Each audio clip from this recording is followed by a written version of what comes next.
समजा एखाद्याला इनपुट एक्सपोर्टमध्ये आता करिअर करायचे असं आपण गृहीत धरूया,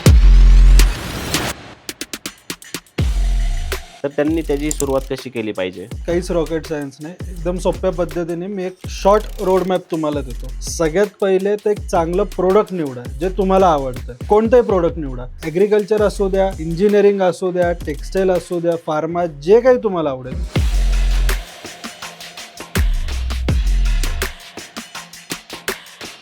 कमीत कमी 500 ते 600 बायरला अप्रोच करा, तेव्हा कुठं 10-20 चांगले लोक तुम्हाला एंटरटेन करतील. एक्सपोर्टला तुम्हाला GSTच नाही आहे, त्यामुळे तुम्हाला त्या इंडस्ट्रीला तेव्हाही धक्का लागला नाही.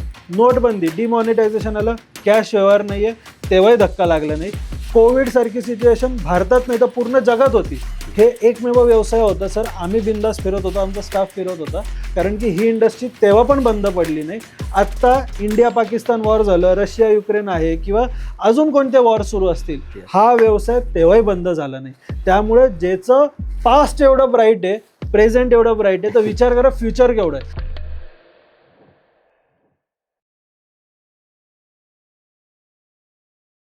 नमस्कार प्रेक्षकांनो, उद्योगमार्ग परिवारात तुमचं सर्वांचं खूप खूप स्वागत आहे. आज आपण खूप इम्पॉर्टंट टॉपिक कव्हर करणार आहोत. आपल्यासमोर जे गेस्ट आहेत, आज सरांना इनपुट एक्सपोर्टमध्ये ते काम करतात आणि विविध देशामध्ये ते मालाची आयात निर्यात करतात. तर आज त्यांच्या अनुभवाचा जो फायदा आहे तो आम्ही तुमच्यापर्यंत पोहोचवण्याचा प्रयत्न करणार आहोत. तुम्हाला आजच्या व्हिडिओमध्ये बघायला भेटणार आहे इनपुट एक्सपोर्ट म्हणजे नेमकं काय असतं. इनपुट एक्सपोर्ट जर तुमच्यापैकी कोणाला त्याच्यामध्ये करिअर करायचं असेल तर त्याची प्रोसेस काय असते. त्याचबरोबर जर तुम्हाला जर एकदम डिटेल ॲनालाइज करून जर प्रत्येक टॉपिक पाहायचा असेल इनपुट एक्सपोर्टमध्ये, त्याच्यामध्ये डॉक्युमेंटेशन काय असतं, त्याचं लॉजिस्टिक कशाप्रकारे काम करतं, त्याचबरोबर तुम्ही एक्सपोर्ट जर करायचं असेल तर तुम्ही कोणता माल एक्सपोर्ट करू शकता, या प्रकारचे जे विविध टॉपिक्स असतात इनपुट एक्सपोर्टमध्ये ते आपण आजच्या व्हिडिओमध्ये कव्हर करणार आहोत. आणि सरांचा जो एक्सपिरियन्स आहे, आपले जे वडीलधारे सांगत होते आपल्याला की आपण स्वतः पूर्ण गोष्ट शिकू शकत नाही, आपण दुसऱ्याच्या अनुभवातून जर शिकलो तर आपण खूप लवकर डेव्हलप होऊ शकतो. आणि तेच आपण आज करणार आहोत की सरांचा जो एक्सपिरियन्स आहे तो तुमच्यासोबत आम्ही आज शेअर करणार आहोत. चला तर मग सुरुवात करूयात. सर, उद्योगमार्ग परिवारात तुमचं स्वागत आहे. आपल्या प्रेक्षकांना तुमचा परिचय सांगा. नमस्कार मित्रांनो, माझं नाव Karan Mutha, founder and director at EFT entrepreneur institute at foreign trade आणि आयन्सा ग्लोबल मार्फत. मी सर्वांचाच आज धन्यवाद करेल आणि सरांचा देखील धन्यवाद करेल की त्यांनी ही आज संधी दिली की आज त्यांच्या मार्फत तुमच्या सगळ्यांपर्यंत आज आम्ही पोहोचू शकतोय. आणि तुम्हाला देखील ह्या पॉडकास्टमधनं भरपूर काही माहिती भेटेल की आज जर तुम्हाला स्वतः व्यवसाय सुरू करायचा असेल आणि स्वतःचा व्यवसाय उभा करायचा असेल तर कशा पद्धतीने एकदम सोप्या पद्धतीने तुम्ही एक्सपोर्ट इम्पोर्टमध्ये येऊ शकतात आणि व्यवसाय सुरू करू शकतात.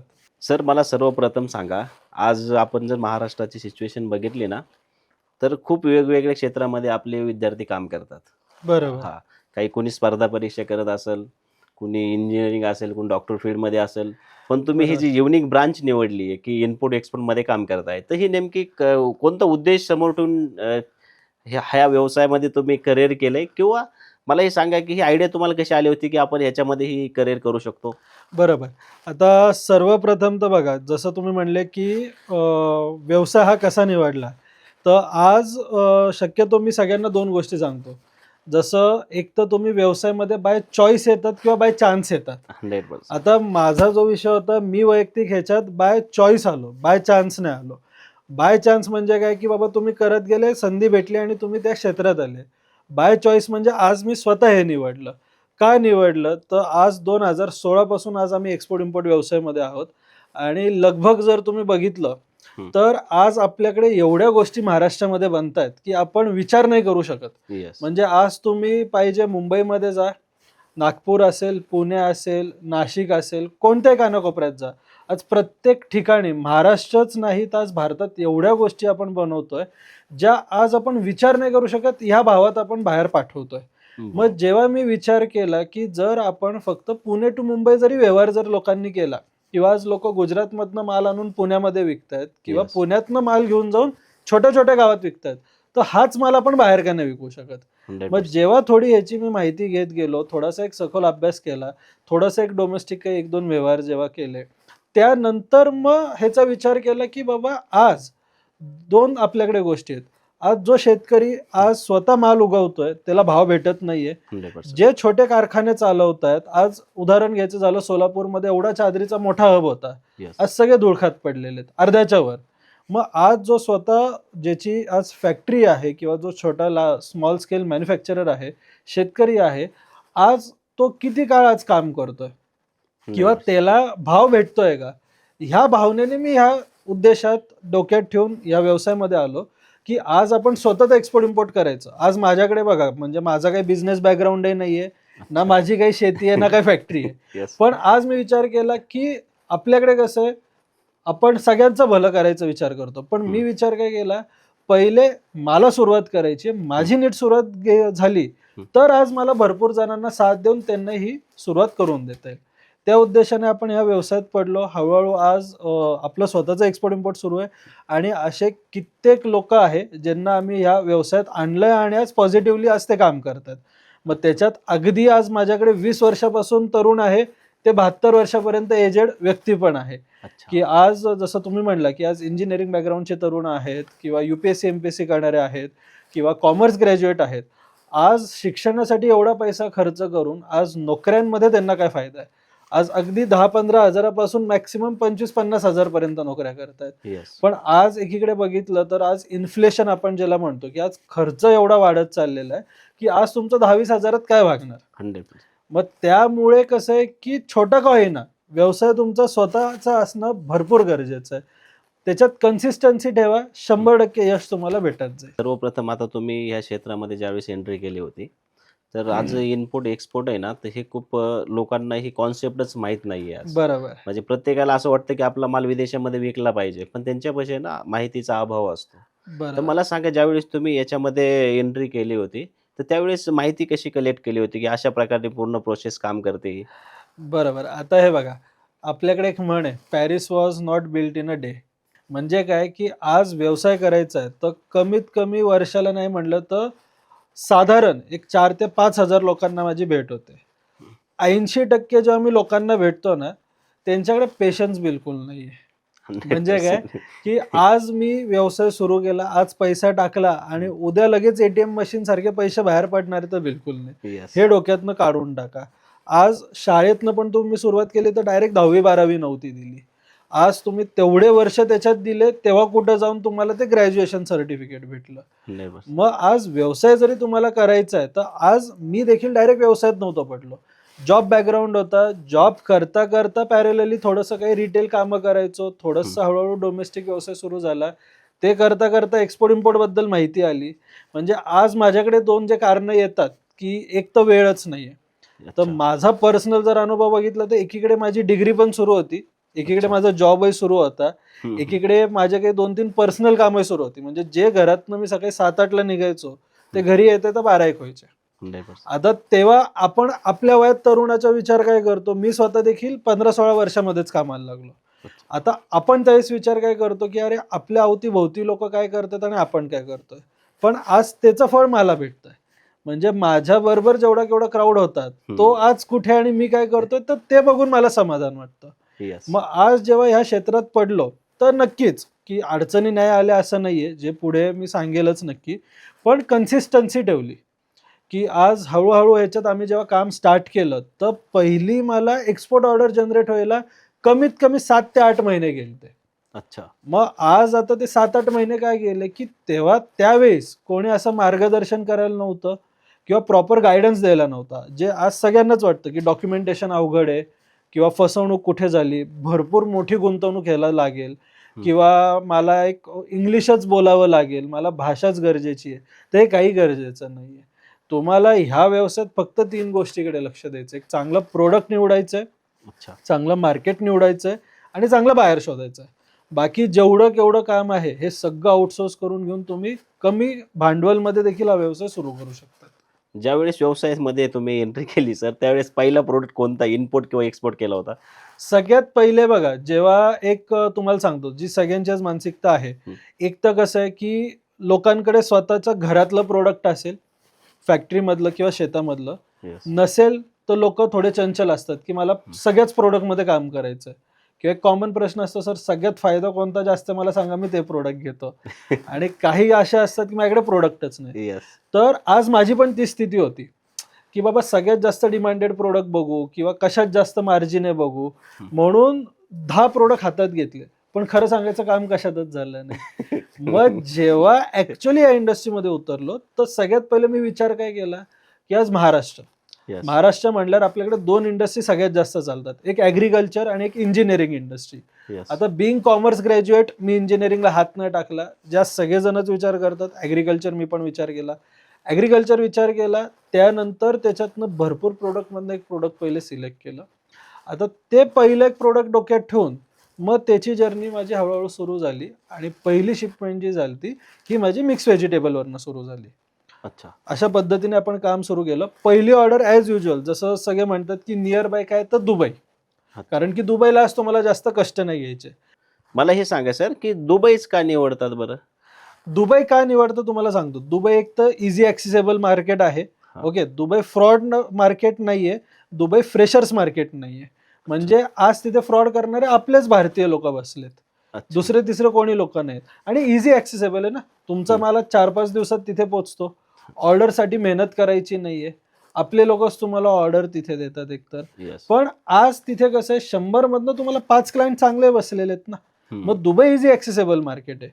पण आता हे जेव्हा मी पहिल्यांदा काम केलं तेव्हा मला कळलं.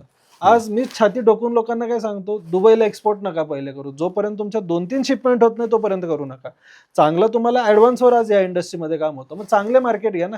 इराण आहे, रशिया आहे, मलेशिया, सिंगापूर आहे, श्रीलंका आहे. ह्या मार्केटमधनं जसं आज तुम्ही बायरला शोधतात, तर बायर आज सप्लायरला शोधतो, एक्सपोर्टरला शोधतोय. Yes. मग तो पैसा द्यायला बसलाय. पण आजकाल काय झालंय, जे ऑनलाईन लोक बघतायत किंवा आजकाल जे काही ट्रेनिंग इन्स्टिट्यूट भरपूर वाढलेले आहेत, तर सगळ्यांचा एकच सल्ला काय, तो ॲग्रिकल्चर घ्या आणि दुबई घ्या. पूर्ण भारतात असं म्हणायला हरकत नाही की we are the first institute to tell की तुम्ही काही प्रोडक्ट घ्या, पण सुरुवातीला गल्फ मार्केट घेण्यापेक्षा चांगले मार्केट घ्या. दुबई कधी मार्केट घ्या, जर तुम्हाला एखाद्याचा चांगला सल्ला असेल, ओळखीचा सल्ला असेल, तुमचं ओळखीचं कोणी तिथे असेल, किंवा आज आमच्या टीमकडनं पूर्ण हँड होल्डिंग सपोर्ट येतोय, तर त्या मार्केटमध्ये पडा. काहीतरी ऑनलाईन बघायचं, काहीतरी अर्धवट कुठनं माहिती घ्यायची आणि प्रोडक्ट घेऊन 5-10 लाखाची शिपमेंट तिथे पाठवायची. Yes. तर त्याच्यात कसं आहे, माझाच वैयक्तिक अनुभव आहे, ही फील्ड अशी आहे की शून्यातनं तुम्हाला वरपर्यंत घेऊन जाईल, नाहीतर जेवढ्या घरात तुमच्या पोती आहे ते खाली करून टाकेल. मग सर मला सांगा, ज्यावेळेस तुम्ही पहिली शिपमेंट केली होती, हा, तर आज जे प्रेक्षक बघत आहेत ना, तर त्यांच्या समोर एकच प्रश्न असतो की बाबा आपला माल द्यायचा आहे, पण त्याचा माल किती द्यायचा असतो, कसा द्यायचा असतो, किंवा त्याच्यासाठी किती कॉस्टिंग लागते, असं काय बरोबर. पॅरामीटर असतात का? नाही नाही, असं काही नाही. बघा, लोकांना याच्यात एक मोठा गैरसमज आहे की आज मला एक्सपोर्ट करायचं तर पूर्ण कंटेनर भरूनच माल पाठवावा लागतो, असं काही नाहीये. सगळ्यात पहिले आज तुम्ही छोट्या क्वांटिटीमध्ये पण पाठवू शकतात. म्हणजे अगदी आज माझ्या, आता मी मशिनरीमध्ये मी काम करतोय, केमिकल टेक्सटाईल फील्डमध्ये काम आहे आणि माझं आज इतर काही प्रोडक्टमध्ये पण काम आहे. तर आज मशिनरी बघितलं तर 250 किलोपासून आम्ही 5 टनापर्यंत मशिनरी पाठवतोय. आज टेक्सटाईलमध्ये बघितलं तर 100-200 टी शर्ट, 100-200 टॉवेलची पण आज ऑर्डर येते. अगदी ॲग्रिकल्चर जर तुम्ही म्हणले तर 100-200 किलोच्या पण ऑर्डर जातात. आता कदाचित एखाद्याला प्रश्न पडेल 100-200 किलो कसं पाठवायचं. आता एक उदाहरण द्यायचं म्हटलं तर भेंडी हायली पेरिशेबल आयटम आहे, त्यानंतर स्ट्रॉबेरी झाली हायली पेरिशेबल आयटम आहे. ह्या गोष्टी कंटेनरमध्ये जातच नाही. आता काय, त्याच्यात एअर शिपमेंटचा विषय येतो. मग आता भेंडी एवढी हायली पेरिशेबल की तुम्ही संध्याकाळी आज मुंबईमधनं लोड करा, तुम्हाला डायरेक्ट सेम डे 2-4 तासात किंवा दुसऱ्या दिवसापर्यंत समोरच्या कंट्रीमध्ये डिलिव्हर होते. मग हे जाताना काय होतं, 50 किलो, 100 किलो, 200 किलो. आणि आपल्याकडे इम्पोर्टही तसंच होतं. जे मशरूम्स आहेत किंवा एकदम जे वेगळे काही फ्रूट व्हेजिटेबल्स आहेत हायली पेरिशेबलमध्ये, ते बाहेरनं इम्पोर्ट होतात ना, तसेच होतात. मग हा फक्त केवळ त्यांचा गैरसमज आहे. आज सुरुवातच जर या इंडस्ट्रीमध्ये करायची आहे ना, तर माझी गॅरंटी, तुम्ही अगदी 50,000 ते 1,00,000 पण सुरुवात करू शकतात. आता ते पण काय कॅपिटल इन्व्हेस्टमेंट नाही लागणार आहे, डॉक्युमेंटेशनल खर्च लागणार आहे, असं आहे. आणि सर आता तुम्ही एक एक्झाम्पल दिलं भेंडीचंच, तर आपण आता जर थोडंसं त्यामध्ये थोडं क्रिटिकल अनालाइज केलं ना, समजा शेतकरी भेंडी तोडतो आणि मंडीला नेतो. बरोबर. तोपर्यंत ज्यावेळेस मंडीला बोली लागते त्यावेळेस ती प्राइस किती जाणार आहे पर केजी ते ठरलं जातं. बरोबर. समजा इथं आता ते भेंडीला थोडं आपण अजून अनालाइज करू. समजा एखाद्याने इथून एक शिपमेंट भरून दुबईला पोहोचवली, भेंडीची असेल किंवा कांद्याची बरोबर. असेल, हा. तर त्याची प्राइसिंग कशी ठरली जाते? आता बघा ह्याच्यात कसं आहे, माझं एक तर सगळ्यांना म्हणणं आहे, तुम्ही आज जर भारतात काम करताय, आज तुम्ही तुमचा माल ॲज अ शेतकरी स्वतः घेऊन मार्केटमध्ये पाठवता, नाही तर ॲज अ ट्रेडर मी तो माल घेऊन मार्केटमध्ये पाठवतो. ही पहिली विक्री सिस्टम झाली, ज्याला आपण सेल बेसिस किंवा कमिशन बेसिस म्हणतो. आता विचार करा, पण तोच माल मी तुमच्या शेतातनं घेतोय आणि मी जर सुपर मार्केटला किंवा हॉटेलवाल्याला देतोय, तर तो विक्रीवर घेतो का? नाही, त्याला तुम्ही फिक्स प्राइस देता. येस. मग ज्या सिस्टम भारतामध्ये चालल्यात ना, त्या सिस्टम बाहेर पण आहे. म्हणजे काय की आज भेंडी असू द्या, कांदा असू द्या, मशिनरी असू द्या, का काही असू द्या, आज समोर तुम्ही कोणता बाहेर शोधतायत? तुम्ही आज मार्केटवाला बाहेर घेताय, तुम्ही एंड प्रोसेसर कोण आहे, म्हणजेच आता त्याच्यात प्रोसेसिंग कंपनी तुम्ही घेतायत, डिस्ट्रीब्युटर आहेत, हॉटेलवाला आहे का सुपर हायपर मार्केट आहे. मग आज जेव्हा मी एक्सपोर्ट करतो, तर आज माझ्याकडे एंड कस्टमर वेगवेगळे आहेत आणि प्रत्येकाचं प्रॉफिट मार्जिन आहे डिफर होतं.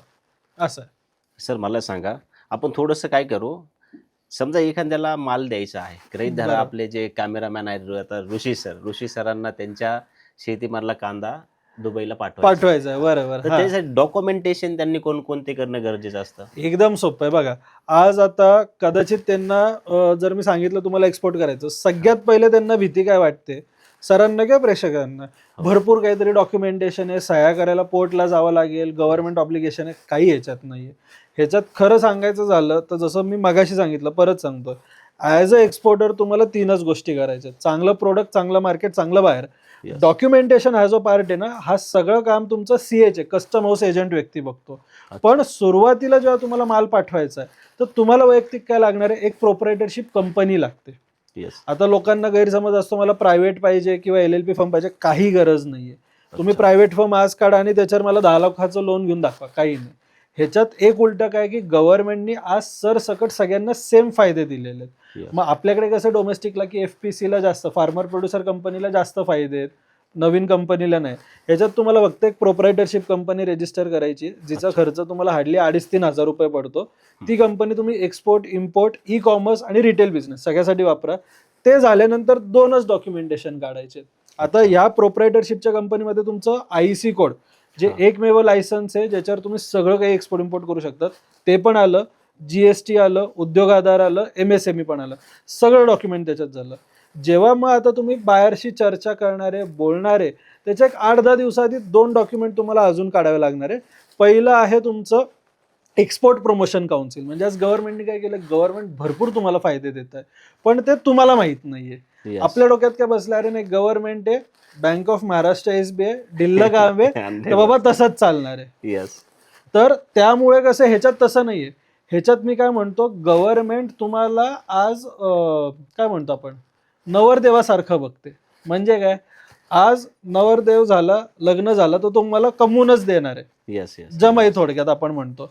आज आता जेव्हा तुम्ही एक्सपोर्ट करताय, तर भारतात तुम्ही बाहेरचा पैसा आणताय, तर त्यामुळे तुम्ही भारताची आज जी काही GDP NDP आहे ती वाढवायला मदत करतात. म्हणून गव्हर्नमेंट भरभरून बेनिफिट्स देतात आणि इट इज डायरेक्टली, काही मीडिएटर नाही. आज गव्हर्नमेंटने काय केलंय, प्रत्येक इंडस्ट्री वाईज वेगवेगळ्या एक्सपोर्ट प्रमोशन काउन्सिल बॉडी बनवलेल्या आहेत. म्हणजेच काय, जसं आता आपण ऍग्रिकल्चर बद्दल बोलतोय, तर APEDA म्हणून बॉडी आहे. मग कोणाचे फार्मा प्रोडक्ट असतील तर फार्मेक्सिल बॉडी आहे. मग तसंच केपेक्सिल, केमेक्सिल, स्पाइस बोर्ड, अशा total 32 export promotion council body आहे. आणि ह्या वर्षी मखानासाठी मखाना बोर्ड पण आलेला आहे. मग आता टोटल ह्या ज्या बॉडीज आहेत, तर गव्हर्नमेंटने काय केलेलं आहे की आज जे त्यांना टार्गेट दिलेले आहेत की ज्या लोकांना एक्सपोर्टमध्ये यायचं आहे त्यांना तुम्ही मदत करा, त्यांना तुम्ही जेवढं हेल्प सपोर्ट लागेल, बाहेरच्या दृष्टिकोनाने, सप्लायरच्या दृष्टिकोनाने, बाहेर जे काही एक्झिबिशन्स होतात, सेमिनार्स होतात, सगळ्या ह्याच्यात हेल्प करा. मग 2 डॉक्युमेंट अजून कोणते लागणार आहे, तुम्ही जे प्रोडक्ट घेताय त्या इंडस्ट्रीचं एक्सपोर्ट प्रमोशन काउन्सिल, ज्याला RCMC सर्टिफिकेट पण म्हणतो, ते तुम्हाला एक लागणार आहे. आणि दुसरं, ज्या पोर्टवरनं तुम्ही एक्सपोर्ट करणार आहे. आता लोकांना हाही गैरसमज काय असेल, मला मुंबईवरनंच एक्सपोर्ट करायचं नाही. नागपूरमधनं नागपूर ICD आहे, पुण्यात 5 ICD आहे, नाशिकला जावा, नाशिक ICD आहे. तुम्ही ज्या ठिकाणावरनं आहात आज तिथनं तुम्ही एक्सपोर्ट करा. जसं आज माझं सुरत, अहमदाबादमधनं पण केमिकल आणि टेक्सटाईल एक्सपोर्ट होतं, मुंद्रा हजिरावरनं जातं. अच्छा. साऊथवर पण आज माझं एक्सपोर्ट इम्पोर्ट होतं. कोचिन पोर्ट आहे, चेन्नई पोर्ट आहे, तिथनं काम होतं. आज पुण्यामधल्या ICD पण मी वापरतो आणि मुंबईमध्ये पण वापरतो. मग ज्या पोर्टवरनं तुम्ही एक्सपोर्ट इम्पोर्ट करणार आहे तिथे तुम्हाला पोर्ट रजिस्ट्रेशन करावं लागतं. मग आता डॉक्युमेंटेशनचा खर्च किती आहे? तर एक तर तुम्ही जे काय RCMC घेताल तर ते 8 ते 15 हजारामध्ये तो तुम्हाला खर्च पडेल, ज्या RCMC घेताल त्यानुसार. अच्छा. आणि पोर्ट रजिस्ट्रेशनला एक 5 ते 8 हजार खर्च पडेल. या व्यतिरिक्त डॉक्युमेंटेशनला ₹1 लागणार नाही. मग आता लोकांना काय, सर ISO लागतं, फूड लायसन लागतं, हे लागतं. अरे काही नाही, पहिले काम तर सुरू करा. जे तुम्ही गावभर ऐकतात ही सगळी नंतर प्रोसेस आहे. सुरुवातीला फक्त एवढंच डॉक्युमेंटेशन तुम्हाला लागणार आहे. जर समजा सर आता तुम्ही जे डॉक्युमेंटेशन टाकले म्हणजे ते ऐकायला आम्हाला जड वाटायला लागले, हा पण रिॲलिटीमध्ये जर एखाद्याला तो कॉम्प्लेक्स प्रोसेस आहे ही. हा सर एखाद्याला तुमच्यासोबत समजा काम करायचं असेल, त्यांच्याकडे इन्व्हेस्टमेंट आहे, प्रोडक्ट आहेत पूर्ण, बरोबर. तुम्ही ते त्यांना काही काही मदत करू शकता? आता हे बघा, हा एक चांगला प्रश्न आला आणि माझ्या मनातला प्रश्न आला असं म्हणायला हरकत नाही. येस. कारण की आज बघा, प्रत्येकाला इच्छा आहे व्यवसाय करायची. आज जर तुम्ही बघितलं ना, जसं आज आपण पुण्यामध्ये बसलोय, पुण्यात आपलं हेड ऑफिस EFTचं पण आहे. तर आज तब्बल महाराष्ट्रामध्ये जर फक्त बघितलं ना, एक्सपोर्ट इम्पोर्टचे कमीत कमी 25 ते 30 क्लास आहेत जे तुम्हाला ट्रेनिंग देणार. आता माझा प्रॉब्लेम हा नाही आहे की ते क्लास देत आहेत. मला एकच गोष्टीचा राग काय की स्वतः व्यक्ती एक्सपोर्ट इम्पोर्ट करत नाहीये, अर्धवट नॉलेज आहे आणि त्या अर्धवट नॉलेज पुढे पाठवतात. मग त्यामुळे काय होतं की जो एखादा शिकणारा आहे ना, त्यालाही थोडंसं ड्रॉबॅक येतं आणि त्याचे नुकसान वाढतात. Yes. मग आता EFT ही अशी संस्था आहे की पूर्ण भारतात, महाराष्ट्रात नाही, की आज आपल्याकडे, आज आम्ही स्वतः एक्सपोर्ट इम्पोर्ट करतोय. आज माझ्याकडे माझा स्वतःचा लॅब सेटअप आहे जो पूर्ण भारतात कोणाकडे नाहीये. का तर आज मी जे स्वतः एक्सपोर्ट इम्पोर्ट करतोय त्याच गोष्टी पहिल्या दिवसापासून त्यांचा व्यवसाय सुरू करून घेतो आणि त्यांना इम्प्लिमेंट करून माझ्याबरोबर काम करायला लावतो. म्हणजे थोडक्यात काय की आज तुम्हाला प्रोडक्ट कसं सिलेक्ट करायचं आहे, मार्केट सिलेक्ट कसं करायचं आहे, बायर शोधणं झालं, CAचे शोधणं झालं, लाईव्ह कॉलिंग ह्या लोकांना आम्ही करून घेतो. मग डॉक्युमेंटेशन असेल किंवा जर पैसा तुमचा फसणार असेल किंवा गव्हर्नमेंटच्या काय काय रिस्क मॅनेजमेंट बॉडीज आहे, तुमचं बरोबर आहे की सुरुवातीला हे ऐकायला जड जातं. Yes. पण आता विचार करा, जसं आज तुम्ही पॉडकास्ट घेतात, मला जर ऋषी सरांच्या जागी उभं केलं आणि बाबा कॅमेरा शूट कर सांगितलं तर शक्य आहे का? नाही possible. नाही. पण आता एक छोटं उदाहरण मला द्यायला आवडेल. पण मला ऋषी सरांनी बाजूला उभं केलं, नाही हे असे बटन दाब, हे अशा पद्धतीने कर, हे 2 दिवस शिकवलं तर मी तिसऱ्या दिवशी लगेच कॅमेरा ऑपरेट करू शकतो. पण त्यांच्या बाजूला जे अजून एक सर आहेत ते मला फक्त लांबनं बघून सांगतात, नाही तू असा कॅमेरा ऑपरेट कर, तसं कर, तसं कर. मग 2 महिन्यात तरी मी शिकणार आहे का? आणि हो. आज महाराष्ट्रामध्ये ह्याच भरपूर मोठ्यानं हा इन्स्टिट्यूटचा धंदा आहे. Yes. आज मला विचारलं तर माझ्याकडे लाख रुपये फीज मी नाही घेत. पण तुम्ही बाहेर कुठेही जावा, पहिले 25-50 हजार घ्या, मग 1-2 लाख घ्या, चला लाखभर रुपये घ्या, त्यांनी मला आक्षेप नाहीये. पण लाखभर रुपये घेताय तर त्याचा हात धरून त्याला व्यवसाय तर सुरू करून द्या. आज मी अभिमानाने सांगतो की आज माझ्याकडं सोशल मीडियावर जर बघितलं तर सगळ्यात जास्त सक्सेस स्टोरी माझ्याकडे आहेत. आणि माझ्याकडे आज लोक 5-5, 10-10 वर्ष झाले कामही करतात माझ्या बरोबर जुडून, का तर माझं स्वतःचं काम सुरू आहे. Yes. आणि EFT ही फक्त कोणती ट्रेनिंग इन्स्टिट्यूट नाहीये, तर आज it is backed by Ainsa group of company. मग आईन्सा म्हणल्यावर तुम्हाला तर अहिंसावादी वाटेल, तर असं काही नाहीये. अहिंसा म्हणजे पूर्ण जगात जे टोटल 7 भूखंड, 7 कॉन्टिनेंट आहे, त्याचं पहिलं इनिशियल घेऊन आपण आपल्या एक्सपोर्टच्या कंपनीचं नाव ठेवलं. तर आज आपलं पुण्यामध्ये हेड ऑफिस आहे, नाशिक, सोलापूर, कोल्हापूर, पोलाची आणि मुंबईमध्ये आपलं रेंटेड कोल्ड आहे. असं 6 ठिकाणी आज आपलं स्वतःचं सेटअप आहे. आणि आउट ऑफ इंडिया देखील इराण, टर्की, दुबई आणि व्हिएतनाम 4 ठिकाणी आज माझं स्वतःचं सेटअप आहे. कोणतं टायअप नाहीये. आज थोडक्यात जर बघितलं तर असं म्हणायला हरकत नाही की पूर्ण भारतात आपली अशी एकमेव कंपनी आहे की आज माझ्याकडे स्वतःचं सोर्सिंग आहे, इनहाऊस माझ्याकडे डॉक्युमेंटेशन टीम पण आहे, लागणारा CAचे पण माझा इनहाऊस आहे आणि समोरच्या कंट्रीमध्ये बाहेर म्हणून मी स्वतः बसलेलो आहे. तर त्यामुळे ज्याला व्यवसाय सुरू करायचा, माझं म्हणणं काय असतं की सातत्य दाखवा, कन्सिस्टन्सी दाखवा आणि तुमची काम करायची तयारी आहे, तर माझी खात्री आहे तुम्हाला व्यवसाय सुरू करून देण्याची आहे. सर मला सांगा, आता तुम्ही जे एक्सपोर्ट करताय तर हा. प्रामुख्याने आपण कोणकोणते प्रोडक्ट एक्सपोर्ट करतोय सध्या? आता बघा, आज जर बघितलं तर आईन्सा ग्लोबल आज 70% ॲग्रिकल्चरमध्ये काम करतंय. ॲग्रिकल्चर म्हणलं तर सगळ्यात पहिले सगळ्यांना वाटतं फ्रूट आणि व्हेजिटेबल. नाही, ॲग्रिकल्चरमध्ये सगळं खाणं पिणं आलं. मग आज त्याच्यात माझ्याकडे मसाल्यांमध्ये काम आहे, फ्रूट व्हेजिटेबल तर आहेच आहे, धान्य कडधान्य आहेत, फ्रोझन प्रोडक्ट आहेत, डिहायड्रेट प्रोडक्ट आहेत आणि पॅक्ड फूड इंडस्ट्री पण आहे.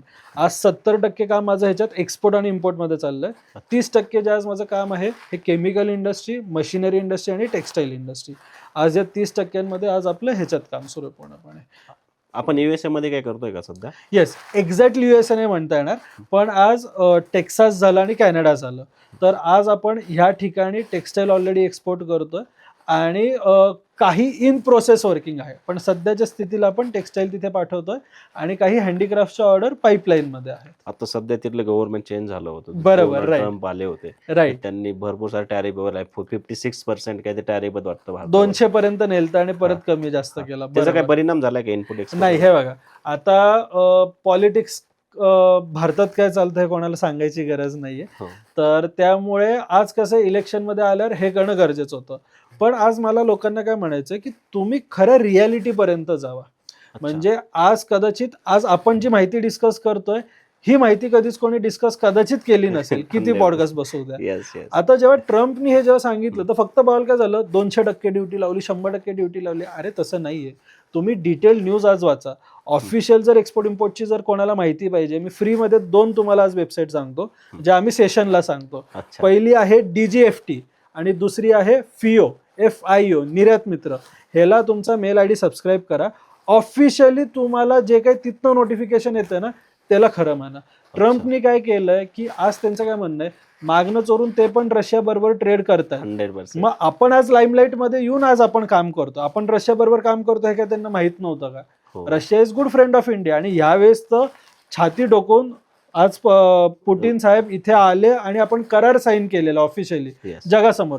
तेव्हा कोणीच कमेंट नाही केली. इव्हन प्रेसिडेंट ट्रम्पने पण तिथे कमेंट नाही केली. मग आज जेव्हा ट्रम्पने सांगितलं की आज जेव्हा प्रेसिडेंट ट्रम्पने सांगितलं की एवढे टॅरिफ लावलेले आहेत, मग त्याच्यात तुम्हाला माहितीये फार्माला एक्झम्प्ट केलेलं आहे. हो, आज भरपूर कमोडिटीज आज एक्झम्प्ट केलेले आहेत. का तर सगळ्यात जास्त आज त्यांना प्रोव्हाइड करणारा देश इंडियाच आहे. 100%. मग आज काय झालंय की अमेरिकावर आज एवढं कर्ज झालंय तर ते वसूल करायला ह्या गोष्टी त्यांना करावंच लागणार आहे. तर फक्त भारतावर नाही तर बाकी ठिकाणी लावलाय. हा, फरक पडलाय काही इंडस्ट्रीज मध्ये पडलाय. जसं आज टेक्स्टाईल आपलं सगळ्यात जास्त चांगलं मार्केट होतं USA होतं. त्यानंतर हर्बल प्रोडक्ट झालं, मेडिसिनल प्रोडक्ट झालं. आजही चांगलं मार्केट USA, त्याला फरक नाही पडलाय. पण आज मी ज्याच्यात काम करतोय मी तेच तुम्हाला सांगू शकतो. मी बाकीच्यांसारखं हवेत काही बोलणार नाही. सो आज टेक्स्टाईल इंडस्ट्री झाली, स्टील इंडस्ट्री झाली. आज ह्या 2 इंडस्ट्रीला थोडाफार फटका बसलाय, पण माझ्या अंदाजाने पुढच्या 5 वर्षात हे सगळं परत बॅक टू नॉर्मल होईल.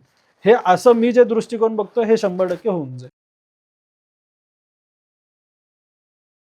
सर, आता आपण जर विचार केला, समजा युएसएचं असं म्हणणं आहे की बाबा भारतीय ऍग्रिकल्चर सेक्टर मार्केट आमच्यासाठी ओपन करा. राईट. आणि आपल्या भारताने केलेलं नाहीये. त्याच्यामुळे भारताचे फार गव्हर्नमेंट खूप सारं प्रेशरही आलं होतं. आपण बघतो असं, म्हणजे आता ऑइल वगैरे, रॉ मटेरियल घ्यायचं नाही, कच्चं ऑइल वगैरे, ते फक्त कारण आहेत. बरोबर. खरं तर त्यांचा हाच इश्यू आहे.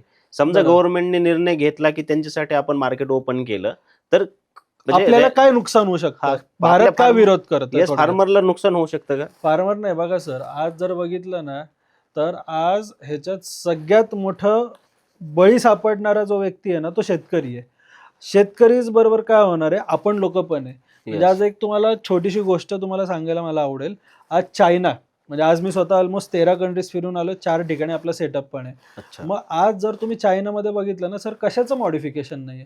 आपल्याकडे मटकी आणि मूंग एवढीशी येते, त्यांच्याकडे एवढी मोठमोठी आहे. 100. आता खाण्यामध्ये प्रकार काय असतो, जेनेटिकली मॉडिफाईड, ओके, आणि दुसरं असतं नॉन जेनेटिकली मॉडिफाईड. म्हणजे जर तुम्ही लोक कधी काय खातायत गोष्टी इम्पोर्टेड, त्याच्या मागं ना थोडं वाचायचं, GMO आणि नॉन GMO लिहिलेलं असतं काही ठिकाणी. म्हणजे काय की ते प्रोडक्ट जेनेटिकली मॉडिफाईड केलेले आहेत, ऍक्च्युअल ओरिजिनल प्रोडक्ट नाहीये. आता जसं जर जुन्या काळी जर तुम्ही बघितलं तर आपल्याकडे केळी कशी यायची, जर गुगलवर तुम्ही बघितलं तर एकदम मोठ्या बिया असायच्या, छोटं केळं असायचं. पण आता कसं आलंय तर हे मॉडिफाईड आहे, ओरिजिनल केळं नाही. मग तुमचा प्रश्न व्हॅलिड आहे की जर आज तिथलं मार्केट आपल्याला ओपन केलं तर नुकसान काय होणार आहे. आपल्याकडे शेती किती आहे, 1 गुंठा, 1 एकर, 100 एकर, तुकडीकरण झालंय, खूप तुकडे भरपूर आहे. आणि त्याच्यात पाहिजे तेवढी शेती नाही. किती फवारणी आहे, किती आज आपण गोष्टी वापरतो त्या ठिकाणी. चला ते सगळं जाऊ दे, पण शेती छोटी आहे त्यामुळे तुम्हाला खर्च जास्त आहे आणि उत्पन्न कमी आहे. मग आज आपण रिटेलला जो मका घेतो तो कितीला घेतो सर, 10 रुपये 15 रुपये मॅक्सिमम. पण आज विचार करा, US मध्ये जर तुम्ही बघितलं तर आज हेक्टर मध्ये शेती आहे. म्हणजे एवढी अफलातून शेती आहे. आता विषय कसा आहे, जर फ्री ट्रेड ॲग्रीमेंट ओपन केली, माझं जे मी रिडिंग बघितलं आणि ह्या सगळ्या स्टॅटिस्टिक जे स्टडी केलं, तर आज जर फ्री ट्रेड ॲग्रीमेंट केली, आज त्यांच्याकडे एवढा शेतीचा त्यांच्याकडे पण माल आहे आणि चला बेटर दॅन इंडियन क्वालिटी. म्हणजे तुम्ही इम्पोर्टेड क्वालिटी आणि इंडियन क्वालिटी कम्पीट केली, तुम्ही स्वतः विचार करा, तुम्ही मका कोणता खाणार आहे? मका सोडा, घरात पॉपकॉर्न बनवा, आपला पॉपकॉर्न एवढंच होतो, त्यांचा एवढा होतो. 100%. कधी पण तुम्ही ट्राय करून बघा. मग आज जर फ्री ट्रेड ॲग्रीमेंट ओपन केली, तर हे लोक काय करतील, माल एवढा इंडियामध्ये डंप करतील. मग आज तुम्ही विचार करा, तुम्हाला जर 10 रुपयामध्ये इम्पोर्टेड क्वालिटी भेटते आणि तेच 8-10 रुपयामध्ये इंडियन क्वालिटी भेटते, तुम्ही काय प्रेफर करणार? 100% तेच घेणार ना आपण. जी चांगली क्वालिटी तीच घेणार. मग ह्या भरपूर काही गोष्टी त्यामुळे गव्हर्नमेंट विरोध करतोय. आज तो US कुठे मका डंप करते माहितीये? चायनाला. आता चायनानी पण रोख मारली आहे त्याच्यावर, म्हणून इंडियावर हे प्रेशर आणण्याचं काम चाललेलं आहे. त्याच्यामुळे खूप मोठं व्हायला लागलं ना. पण भरपूर. भारताला आता खूप नुकसान हे झालंय लोकांना या नाही गोष्टीचं. माहिती, लोकांना फक्त एवढंच आहे की बाबा टॅरिफ लावलं, हे लावलं, पण त्याच्या मागचं पण ह्या सगळ्या गोष्टी आहे ना. आता 100%. तुम्ही जास्त उगवतात आणि तुम्हाला त्याच्यासाठी विक्रीचं मार्केट नाहीये, म्हणून तुम्ही इंडियामध्ये डंप करणार. Not acceptable. हा, पण आता डंप करण्यासारखं काय, आपल्याकडे स्टील इंडस्ट्री आहे. मग आज आपल्याकडे कोणतं स्क्रॅप सर असं नाही की आपण इम्पोर्ट नाही करत. आज US मधनं स्टील स्क्रॅप आपण घेतो, टायर स्क्रॅप युरोपमधनं आपण घेतो, प्लास्टिक स्क्रॅप बघितलं तर मल्टिपल गल्फ कंट्रीज पासून तशा कित्येक कंट्रीज आपण घेतो. का आता आपल्याकडे तेवढं मोठं मॅन्युफॅक्चरिंग हब आहे. Yes. मग आज जर कोणाला काम करायचंय तर तुम्ही ह्या प्रोडक्टमध्ये पण पडू शकतात असं. आणि सर दुसरी गोष्ट जर आपण अनालाइज केलं ना, आज चायनाचा आपण थोडंसं विचार करू. आता चायनाचे जे सोशल मीडियाचे हँडल्स असतात, इंस्टाग्राम असेल, फेसबुक असेल, बरं. युट्यूब असेल, USAचे असतात, पण ते ऑलरेडी चायनामध्ये बॅन आहेत. पण बरोबर. आता आम्ही कधी कधी सर्च करताना ना, आम्हाला भरपूर सारे त्यांच्या कंपन्यांचे DM येतात की आम्ही बघतो, किंवा त्यांचे वेगवेगळे मशीन्स असतात, आपले भारतीय जातात तिथं ऍड करतात, तुम्ही बरोबर. मशीन्स घ्या. म्हणजे सांगायचं तात्पर्य आहे की चायनाचा प्रत्येक मॅन्युफॅक्चर आज ऑनलाईन आहे आणि एक्सपोर्ट तो कोणत्याही देशाला करू शकतो. म्हणजे एवढे त्यांना, म्हणजे ते आपण जसं माल पुण्यावरून मुंबईला विकतो तसं ते चायनातून भारतात विकतात आणि भारतीय विकू शकत नाहीत. ह्याचे काय कारण आहेत असं तुम्हाला हे वाटतं? बघा, आता हे कदाचित हा मुद्दा कोणाला खटकू शकतो जे मी सांगणार आहे.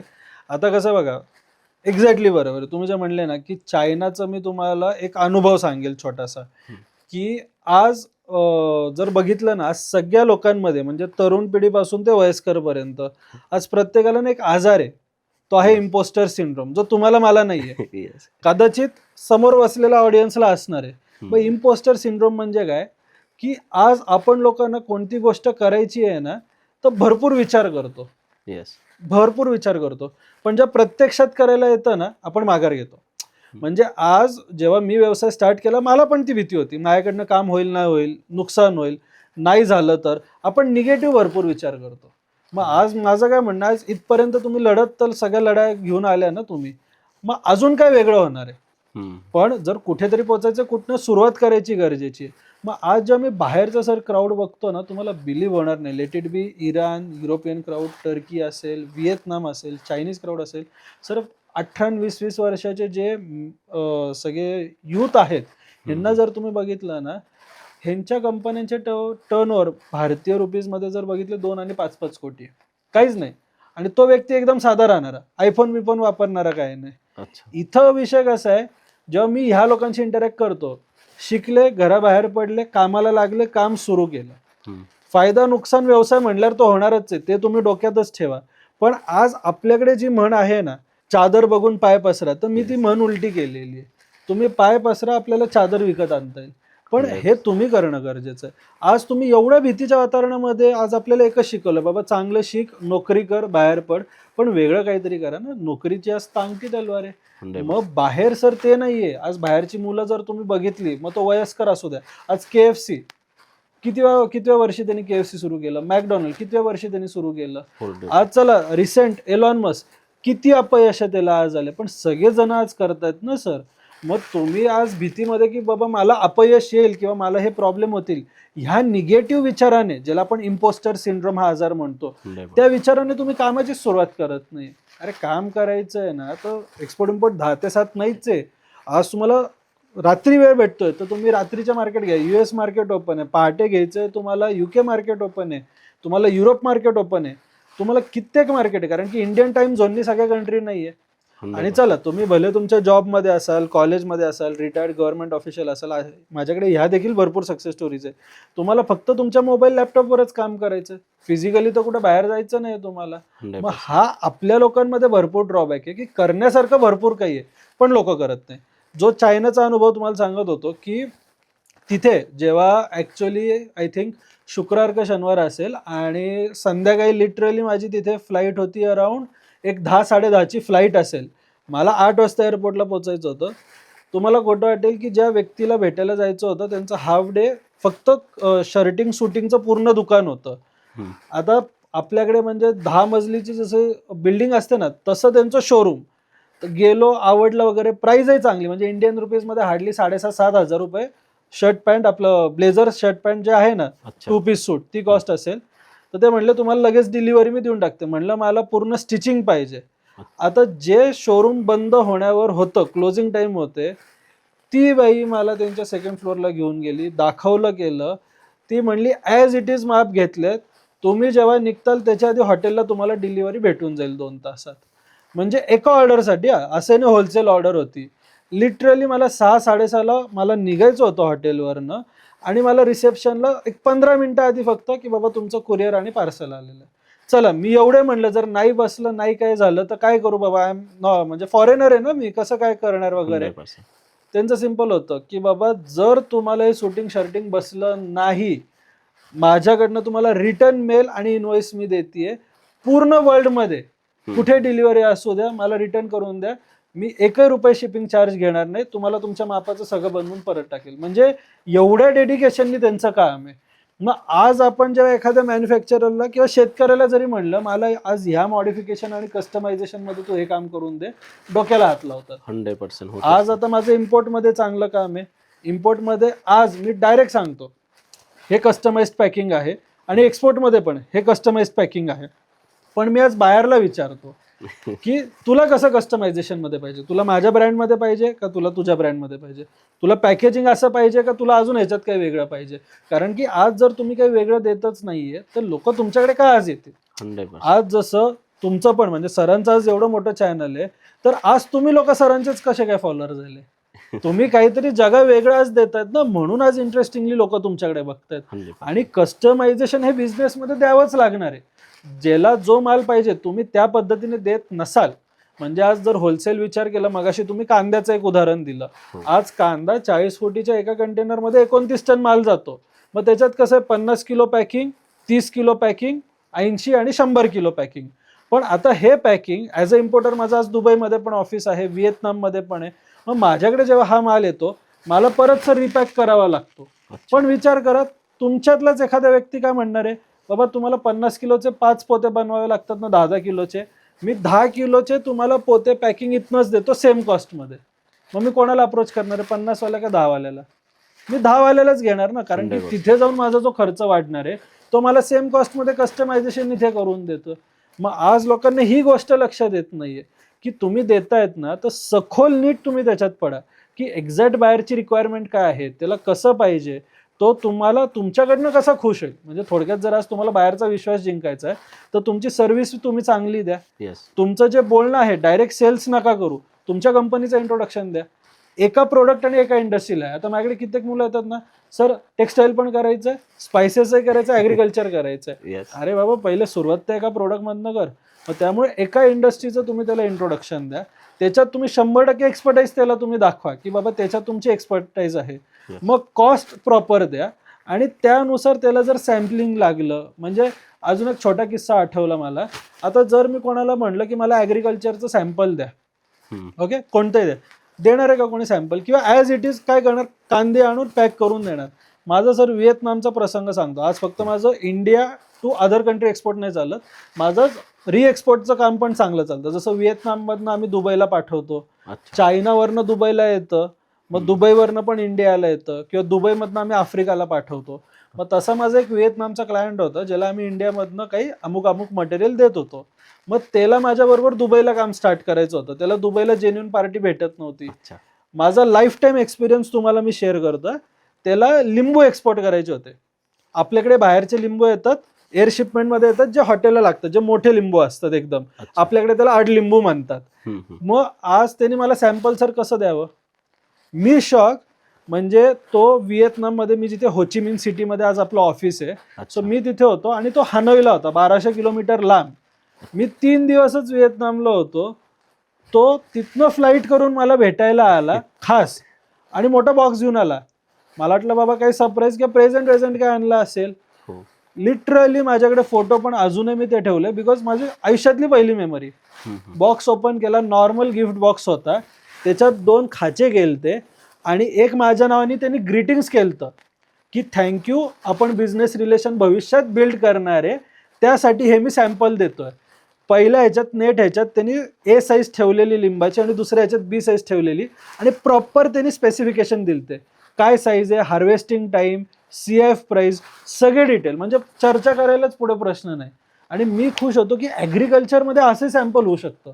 मग त्यानंतर मी पण माझ्या क्लायंटला तसं सॅम्पल करायला लागलो. पण असा विचार तुम्ही कधी केलाय का? हा विचार करा. भारतातच तुम्हाला जर आज एखाद्या मॉल बरोबर टाईप करायचं, हॉटेलवाल्या बरोबर टाईप करायचं, तुम्ही प्रेझेंटेशन कसं देणार आहे, तुम्ही कशा पद्धतीने प्रेझेंट करणार आहे, त्यानुसार तुम्हाला ऑर्डर्स जनरेट होणार आहे.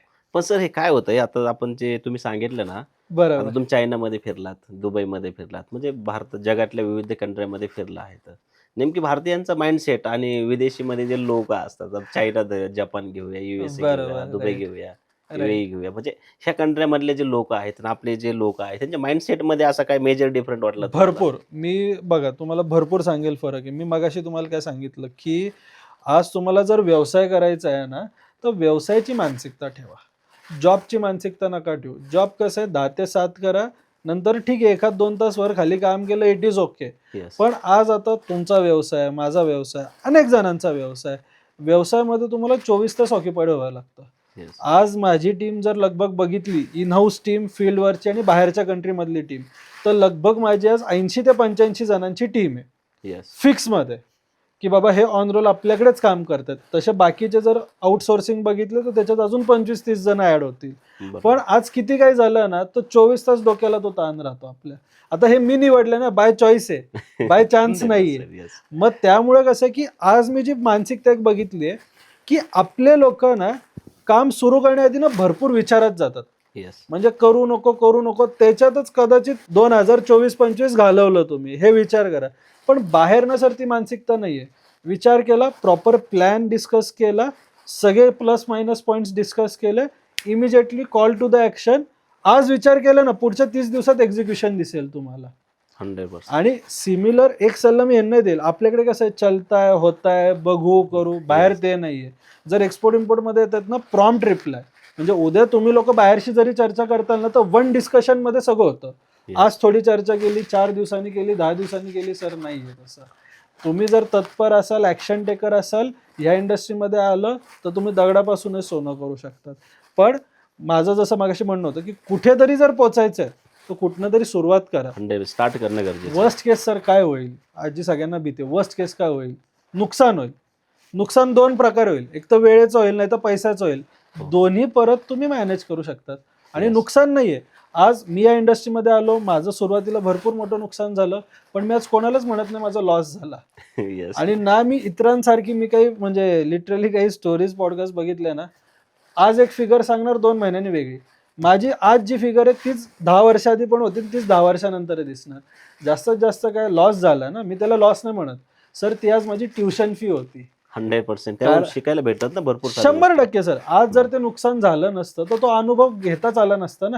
Yes. मग आज तेवढे पैसे भरून मी अनुभव विकत घेतला. Yes. आणि मग आज सिंपल माझी मानसिकता काय की आज आम्ही ज्या चुका केल्या किंवा इतर लोक जे करतायत, तर आमच्या अनुभवाने तुम्ही त्या चुका करायला नाही पाहिजे. तुम्ही सावध राहायला पाहिजे. तुम्ही या गोष्टी सगळ्या प्रिकॉशियसली काम करा, जेणेकरून 99% तुम्हाला रिस्क राहणार नाही.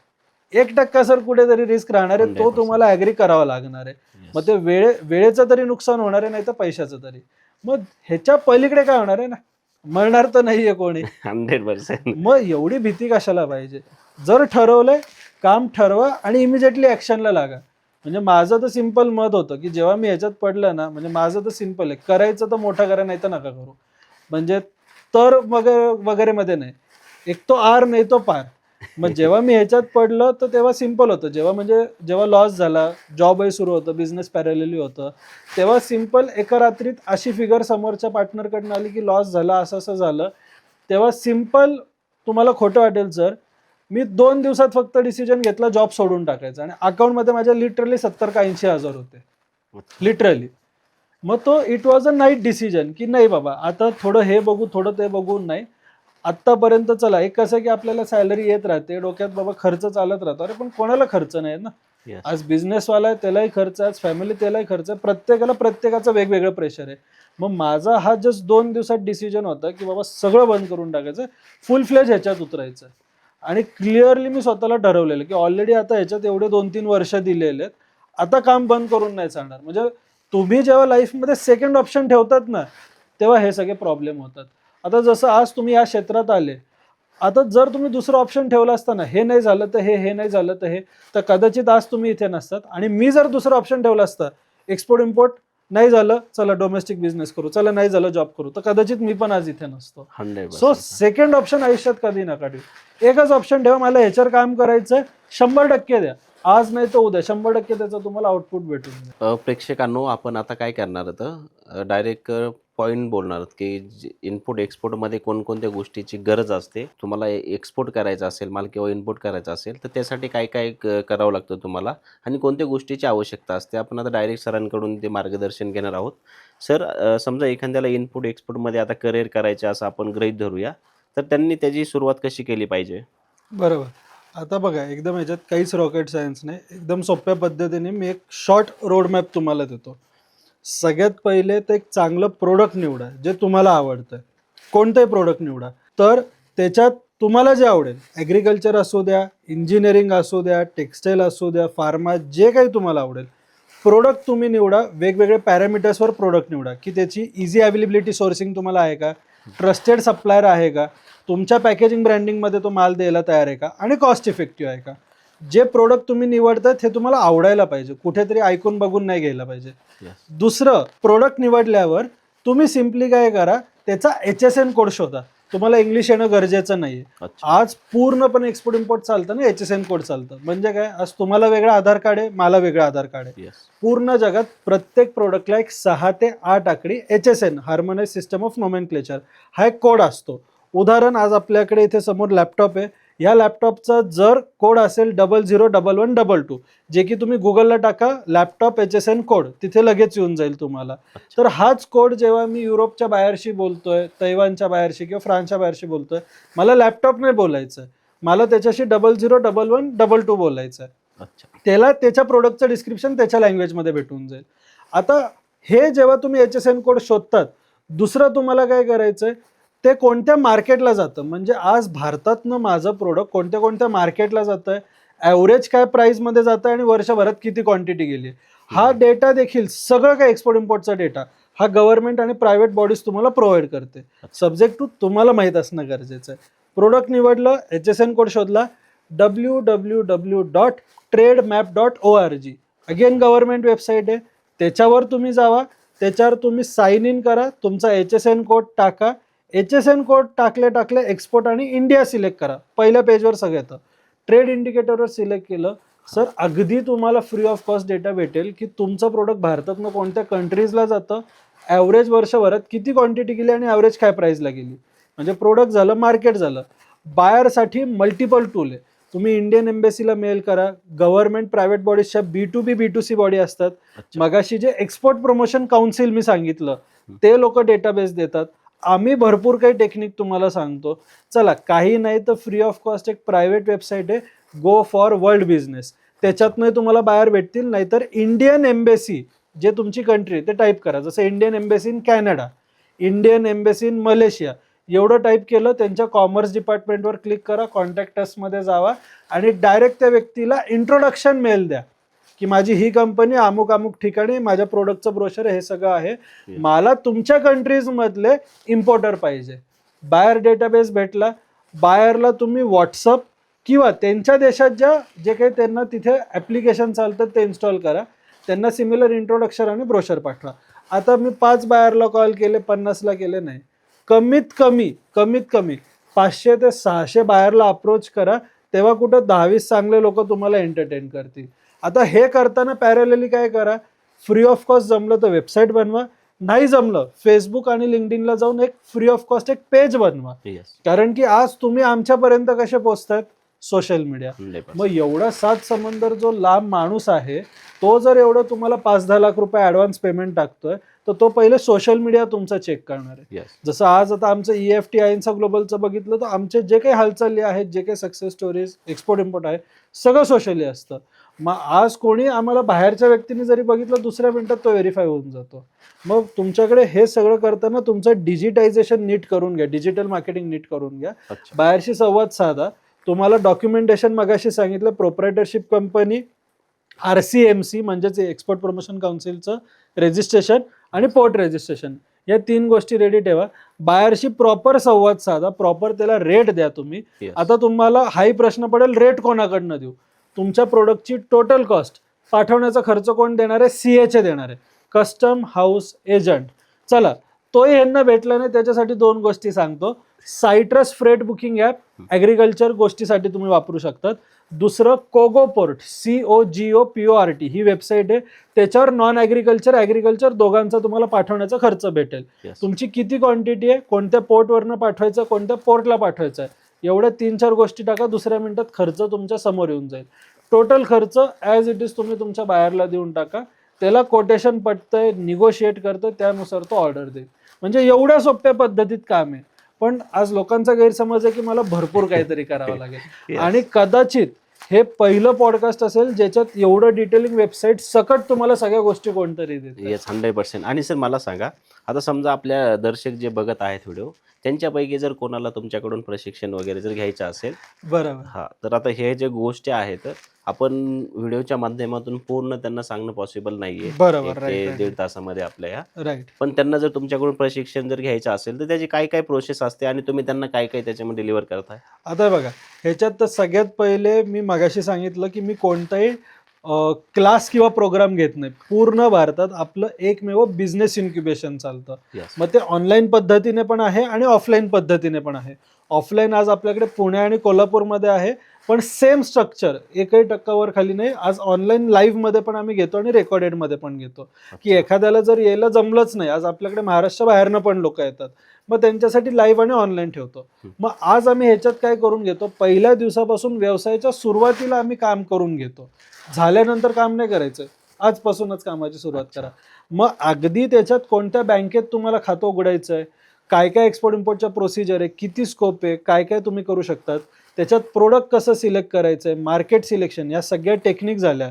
मग त्याच्यात सप्लायर बायर शोधणं, डिस्कशन, CA कॉलिंग, हे लाईव्ह आपण करून घेतो. मग जे आपण डॉक्युमेंटेशन बोललो ना, हे पण त्याच्यात आम्ही फील्ड आणि नॉन फील्ड डॉक्युमेंट दाखवतो. आता तो भाग तर CAचाच असतो, पण तुम्हाला पण काय माहीत असणं गरजेचं आहे की त्याला ॲक्च्युअल खर्च किती आहे, त्याला वेळ किती लागणार आहे आणि त्याचा इम्पॉर्टन्स काय.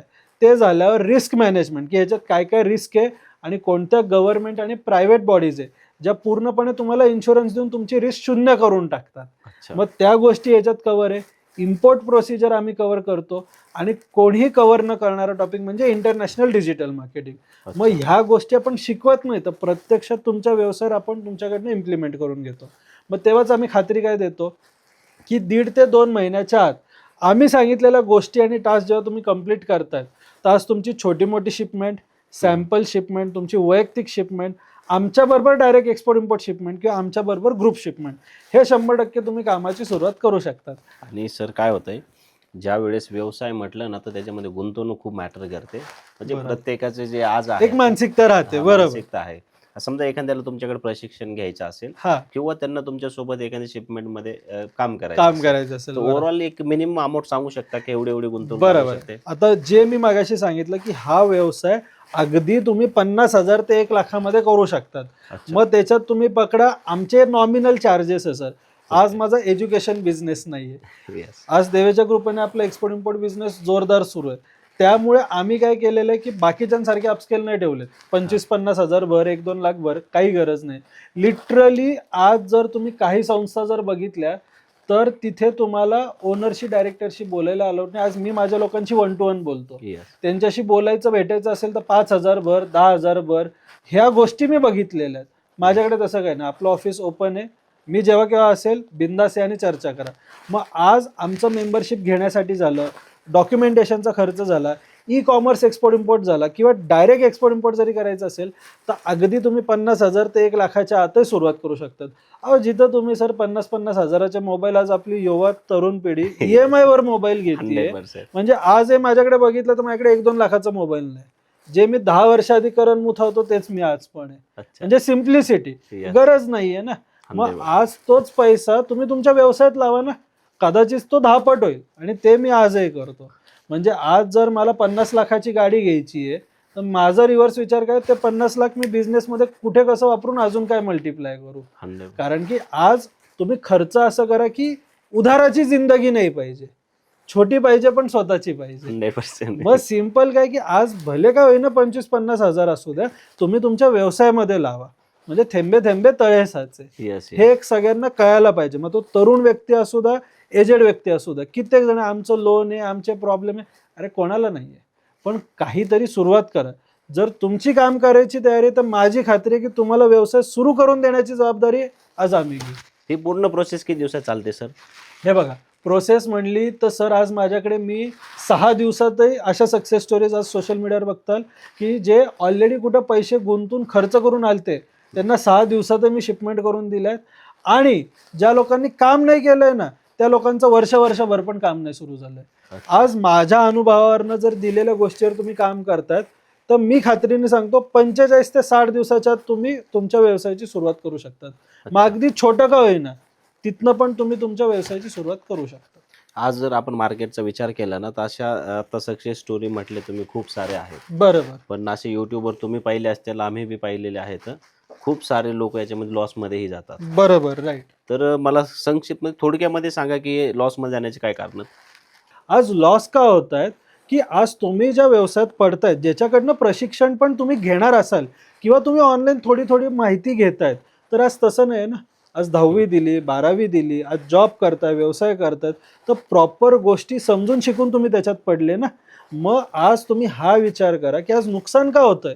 नुकसान होतं एक्सेप्टेबल आहे, पण अर्धवट काहीतरी माहिती घेऊन जर चुकीच्या मार्गाने आणि चुकीच्या दिशेने तुम्ही काम करतायत, चुकीच्या व्यक्तीबरोबर काम करतायत, तर नुकसान 100%च आहे. मग माझं उदाहरण काय आज तुम्हाला द्यायचं आहे की आज जर पोहायला शिकायचंय तर तुम्हाला अशा व्यक्तीबरोबर शिकायचंय का पोहायला, जो किनाऱ्यावर उभा राहून तुम्हाला सांगतो अशा हातपाय मार, का अशा व्यक्तीबरोबर तुम्हाला पोहायला शिकायचं जो तुमच्या बरोबर पाण्यात उतरून तुम्हाला पोहायला शिकवेल आणि तो स्वतः 10 दिवस ऑलरेडी त्या पाण्यात पोहतोय. मग हे आज लोकांना कळायला पाहिजे. मग नुकसान कशामुळे होतंय?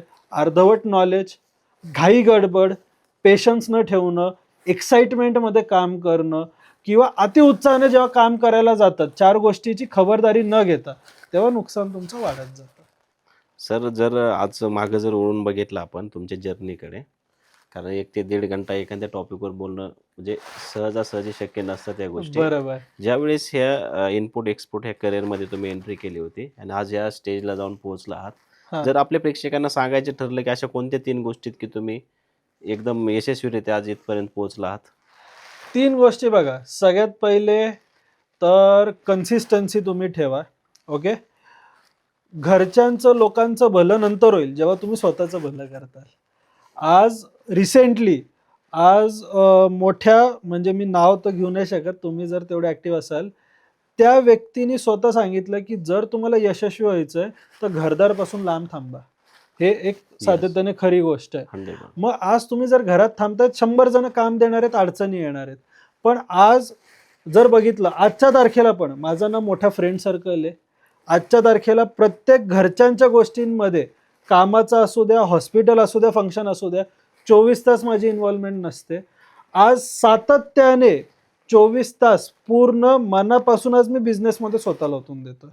म्हणजे आज जर पकडा मला अर्जंटली, आम्ही आज एक ऑड टाइमला आम्ही पॉडकास्टला बसलोय, आज मी हे बोलतोय. 100%. आता कदाचित हे तुम्ही करणारच नाही, एकदम ऑड टाइम आहे आमचा, पण आज माझा उत्साह होता आणि सरांचा उत्साह आहे. Yes. मग आज आम्ही रात्रीच्याच ही गोष्ट आम्ही करतोय जे सहजासहज कोणी करत नाही.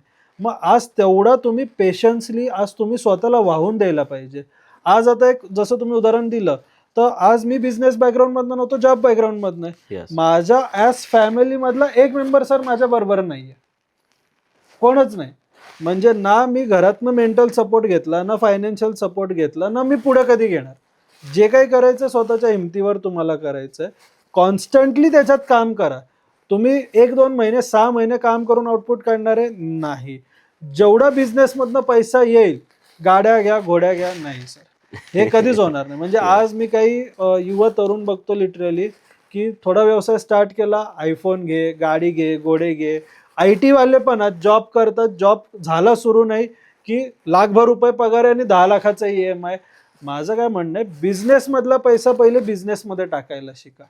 मी स्वतः सर जेव्हा व्यवसाय सुरू केला, पहिले 5 वर्ष मी 1 रुपये बिझनेसमधनं सॅलरी म्हणून विड्रॉ नाही केला.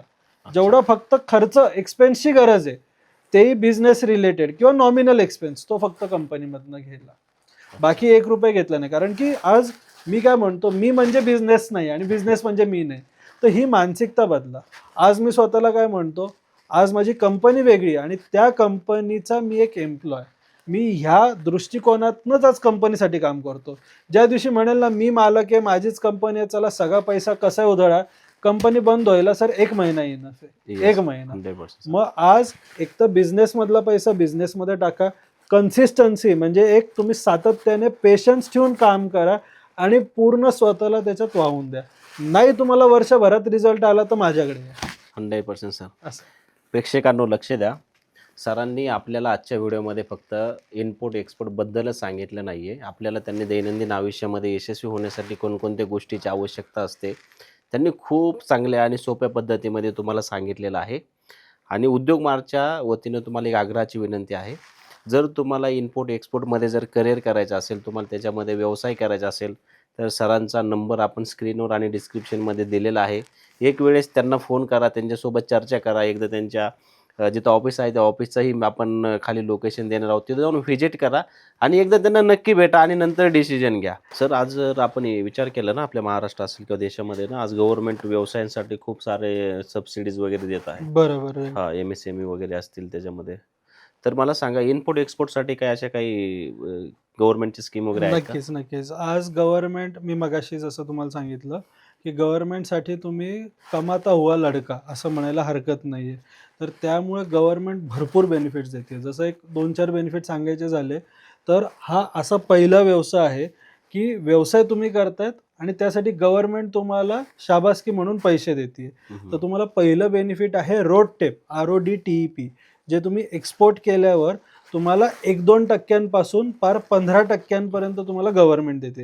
हो. उदाहरण तुम्ही 10 लाखाची शिपमेंट करा, तुमच्या प्रोडक्टला 5% रोड टेप असेल, 50,000 गव्हर्नमेंट तुम्हाला देते. Yes. दुसरं आहे DBK, ड्युटी ड्रॉबॅक. Yes. हे पण तुम्हाला गव्हर्नमेंट परत देते. तुमच्या शिपमेंटला उदाहरण जर 2% बेनिफिट असेल किंवा 2% ड्युटी ड्रॉबॅक असेल, तर जर 10 लाखाची शिपमेंट आहे तर हे 20,000 पण गव्हर्नमेंट देते. तसंच त्याच्यात ॲडव्हान्स ऑथरायझेशन स्कीम आहे. इम्पोर्ट बेसिकली तुम्ही जर आज काही रॉ मटेरियल करतायत आणि ते मॅन्युफॅक्चरिंग करून तुम्ही परत ते एक्सपोर्ट जर करताय, इम्पोर्ट केलेल्या मटेरियलवर इम्पोर्ट ड्युटी नाही आहे. तर असे भरपूर गव्हर्नमेंट बेनिफिट ऑलरेडी तुम्हाला देते. इंटरेस्ट इक्विलायझेशन स्कीम आहे. तर आता त्याच्यातही तुम्हाला कसं आहे की जो काही तुम्ही आज बिझनेससाठी लोन घेताय किंवा काय करताय, एकदम नाहीच्या दरावर म्हणजे 5 ते 60% ॲन्युअली रेट ऑफ इंटरेस्टच्या आत तुम्हाला आज गव्हर्नमेंट बिझनेससाठी अगेन लोन देते. मग स्टार्टअप स्कीम झाल्या की तुम्हाला 10-20 लाखापर्यंत सबसिडी फंडिंग आहेत. भरपूर एक्सपोर्टमध्ये सर बेनिफिट आहे. पण अच्छा. कसं आहे की हे तुमच्यापर्यंत पोचणं गरजेचं आहे. आज आता आम्ही करतोय, आम्हाला फायदे भेटतात, आमच्याबरोबर जे करतात त्यांना हे फायदे भेटतात. Yes. मग तुम्हाला काय नाही भेटणार. आणि ह्याला काही असं नाही की तुम्हाला ह्याच्यासाठी वर्षभर थांबावं लागेल, काहीच नाही. पैसा आला, शिपमेंट गेली, 30 दिवसाच्या आत तुम्हाला डायरेक्ट हे बेनिफिट्स भेटून जातात. 100%. मध्ये कोणीच तुम्हाला मिडल एजंट नाही आहे. आणि सर आता गव्हर्नमेंट आहे ना, आता 2024 मध्ये गव्हर्नमेंटने 4 FTA साईन केलेले आहेत विविध बरोबर, कंट्र्यांसोबत. right, right. तर त्याचा काय फायदा होतो की इम्पोर्ट एक्सपोर्टसाठी? आता बघा, सगळ्यात पहिले तुम्हाला कदाचित आणि मला माहीत असावं FTA म्हणजे काय. तो FTA म्हणजे काय, फॉरेन ट्रेड ॲग्रीमेंट. म्हणजे काय, आज जर तुम्ही भारतात दुसऱ्या देशातनं काही माल मागवताय तर बऱ्याचशा प्रोडक्टला आज तुम्हाला 10% 200% ड्युटी आहे. उदाहरण जर झालं तर टेस्ला गाडी ॲक्च्युअल त्याची किंमत किती, आज तुम्ही दुबईमध्ये 30-40 लाखाला भेटेल, US ला जावा, चायनाला जावा, तुम्हाला 25 ते 30 लाखात गाड्या भेटून जाईल. Yes. पण आज इंडियाला 30 गाडी तुम्हाला 70 ते 80 लाखाच्या मध्ये भेटते. का तर 200% इम्पोर्ट ड्युटी आहे. मग एवढी ऍडव्हान्स गाडी जर तुम्हाला 20-25 लाखाला भेटली, तुम्ही टाटा मारुती घेणार आहे का? नाहीच आहे. 100%. मग गव्हर्नमेंटने काय केलं, इम्पोर्ट ड्युटी लावली आहे बऱ्याचशा प्रोडक्टला. Yes. तसंच जेव्हा तुम्ही प्रोडक्ट दुसऱ्या देशात पाठवतात तर तिथे इम्पोर्ट ड्युटी लावली. एक बेसिक उदाहरण, आज आमचं इराणला काम सुरू आहे. आज आपल्याकडे केळी मित्रांनो कितीला भेटतात? हार्डली 10 रुपये, 20 रुपये, 30 रुपये किलो मॅक्सिमम सीझनमध्ये रेट गेला तर. Yes. आज इराणमध्ये तोच माल सर कमीत कमी 80 रुपयापासून 150 रुपये किलोवर भेटतो. का तर त्यांच्याकडे इम्पोर्ट ड्युटी आहे. आणि आज आपण ऍपल खातो, वेगवेगळ्या कंट्रीचे ऍपल येतात. इराणचा ऍपल त्यांच्याकडे चालता बोलता झाड आहे, 10-20-30 रुपये मॅक्सिमम 50-60 रुपये किलो भेटतं. Yes. आपल्याकडे कितीला भेटतो? 150-200 रुपये किलो.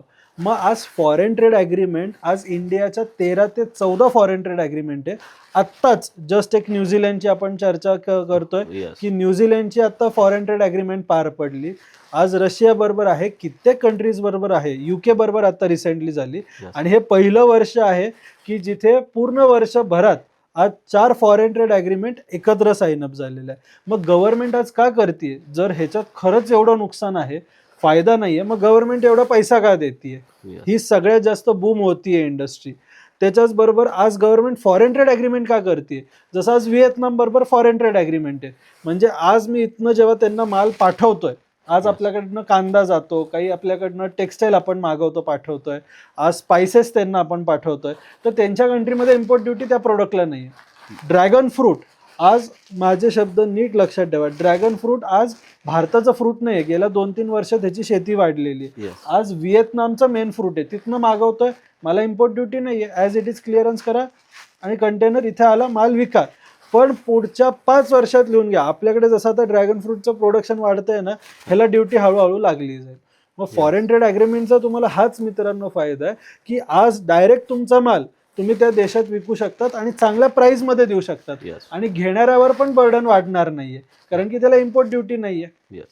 मग त्यामुळे तुम्ही ह्या क्षेत्रात येणं गरजेचं आहे. आणि चांगल्यात चांगलं बेस्ट ऑप्शन, जर जसं सरांनी आता प्रश्न विचारलाच आहे, तर FTA ज्या ज्या कंट्री बरोबर साईन आहे, गुगलला टाका इंडिया फ्री ट्रेड ॲग्रीमेंट कोणत्या कोणत्या कंट्री बरोबर आहे, त्या कंट्रीला टार्गेट करून पहिले तिथे काम सुरू करा. 100% सर, खूप Yes. छान. कोणता व्यवसाय असू द्या किंवा कोणतंही क्षेत्र असू द्या, ज्यावेळेस माणूस त्याच्यामध्ये एंट्री करतो ना, तर त्यावेळी त्याचं फ्युचर काय बघतो. बरोबर. तर तुम्ही येणाऱ्या 5 वर्षामध्ये इंडस्ट्रीला कुठं पाहताय? येणाऱ्या 5 वर्षात नाही, उलट हा एकमेव असा व्यवसाय जो कधीच बंद पडला नाही आणि पडणारही नाही. हो. का? थोडक्यात का, तर एक 3च मुद्दे सांगेल.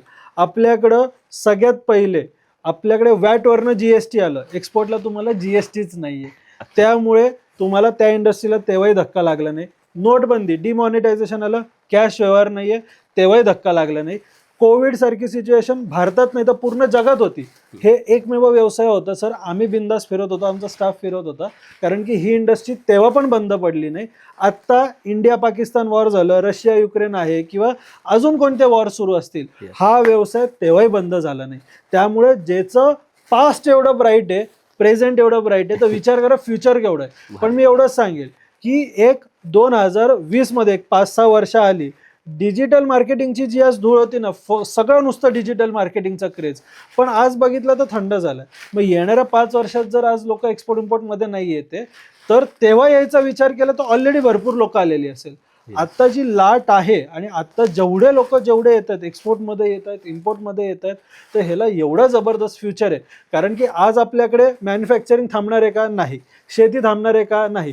विकून विकून फक्त तुम्ही भारतापर्यंत नाही विकू शकत. Yes. आणि त्यासाठीच गव्हर्नमेंट आज एवढे मार्केट तुम्हाला उपलब्ध करून देतं, एवढ्या फॅसिलिटीज देत आहे, एवढ्या स्कीम्स तुम्हाला देत आहे, तर ह्याचा फायदा तुम्ही घेणं गरजेचं आहे. जर आज नाही घेते तर कदाचित 5 वर्षात तुम्ही पछतावताल की मी तेव्हा का नाही सुरुवात केली. प्रेक्षकांनो लक्ष द्या, आपण आजच्या व्हिडिओमध्ये इम्पोर्ट एक्सपोर्टबद्दल पूर्ण डिटेल अनालाइज केलेलं आहे. सरांनी फ्युचरही सांगितलेलं आहे.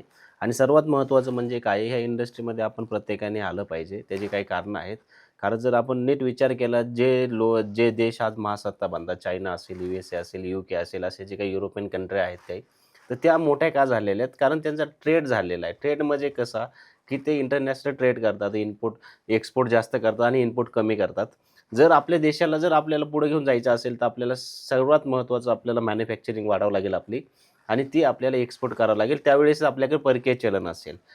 ज्या देशाची इकॉनॉमी स्ट्रॉंग असते तो देश हा स्ट्रॉंग असतो. बरोबर, 100% म्हणजे आज जर सरांनी खूप साऱ्या कंट्री व्हिजिट केलेल्या आहे. सरांच्या लक्षात आलंच असेल की ज्या देशापाशी जास्त एक्सपोर्ट ज्या देशाचे जास्त असतात तो देशच महासत्ता होतो. 100% आणि महासत्ता सर भारत होतं. एकेकाळी आपल्याला सोने की चिडिया म्हणायचे. पण आज आता परत गव्हर्नमेंट सोने की चिडियाच्या मागे का लागलंय? कारण की इम्पोर्टही वाढलाय आणि एक्सपोर्ट त्या पद्धतीने वाढलेला नाहीये. आज तुम्ही स्वतः विचार करा, जर आज तुम्ही 10 गोष्टी तुमच्या आयुष्यात वापरतायत दिवसभरात, त्याच्यातल्या 8 इम्पोर्टेड तुम्ही वापरतायत. मग त्यामुळे एक्सपोर्टला या, आपल्याकडे पाहिजे तेवढे ढीग भरून प्रोडक्ट आहेत. येस. पण लेट्स मेक इंडिया ग्लोबल. आणि वन्स अगेन कदाचित आपण नाही तर आपली पुढची पिढी म्हणेल की भारत सोने की चिडिया होतं आहे आणि उद्या भारत सोने की चिडिया असेल. Yes sir, yes. 100% नक्कीच होईल सर. तुमच्यासारखे जोपर्यंत टीचर आहेत मार्केटमध्ये नक्कीच आपण ते गोल अचीव करूया अशी आशा आहे आमच्या सर्वांची आणि आपण सर्वांनी मिळून हातभार लावून देशाला पुढे घेऊन जाण्याचा 100% 100% प्रयत्न करूया. 100%. जय हिंद मित्रांनो. धन्यवाद.